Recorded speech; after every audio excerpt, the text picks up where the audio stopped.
ক্ষমতায় বসার মাত্র 2 মাসও হয় নাই। 2009 সালের 10 জানুয়ারি তারা ক্ষমতায় বসেছিল, আর 26 এবং 27 ফেব্রুয়ারি পিলখানায় তারা এরকম আরেকটা সাফ করেছিল। 57 জন চৌকস দেশপ্রেমিক অফিসারকে তারা নির্মমভাবে হত্যা করেছিল। তাদের পরিবারের মহিলা সদস্যদের ইজ্জত লুণ্ঠন করেছিল। ইজ্জত লুণ্ঠন করার পরে তাদেরকে হত্যা করেছিল। হত্যা করার পরে তাদেরকে ড্রেইনে ভাসিয়ে দিয়েছিল। অপকর্ম ঢাকার জন্য এবং খুনিদেরকে আড়াল করার জন্য 1.5 ঘন্টার জন্য সারা এলাকার বাতি নিভিয়ে দেওয়া হয়েছিল। এয়ারপোর্টে একটা এয়ারক্রাফট রেডি ছিল। এর জবাব এই জাতিকে পেতে হবে ইনশাআল্লাহ।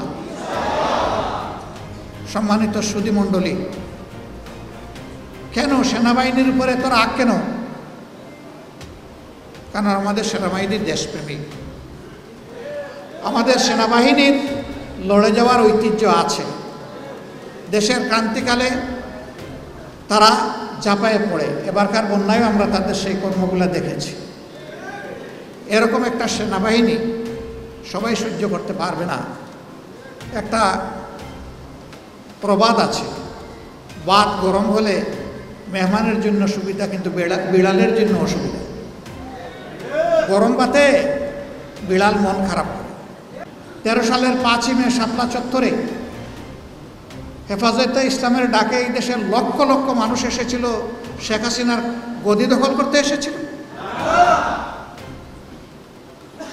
তারা কয়েক দফা ন্যায্য দাবিতে এখানে এসেছিলেন।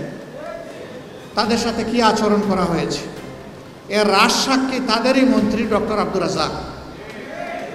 এই স্বৈরাচারের পতনের মাত্র 4 দিন আগে সে বলেছে, মনে ভুলে যাবেন না শাপলা চত্বর রাত 12টার পরে সাফ। এইভাবে উপবাস করে বলে নাই? কি সাফ করেছিল? কোরআনের হাফিজদেরকে, হাদিসের মুহাদ্দিসদেরকে, কোরআনের মুফাসসিরকে, মুদাররিসকে, এতিম শিশুদেরকে যারা নির্বিচারে গুলি করে রাতের বেলা হত্যা করেছিল, তাদের ভাষায় এটা ছিল সাফ। কতজন বনি আদমকে হত্যা করা হয়েছে আজও জাতি জানতে পারলো না, জানতে দেওয়া হলো না। তার আগে তাদের অপকর্ম আমরা লক্ষ্য করেছি। ক্ষমতায় বসার মাত্র 2 মাসও হয় নাই।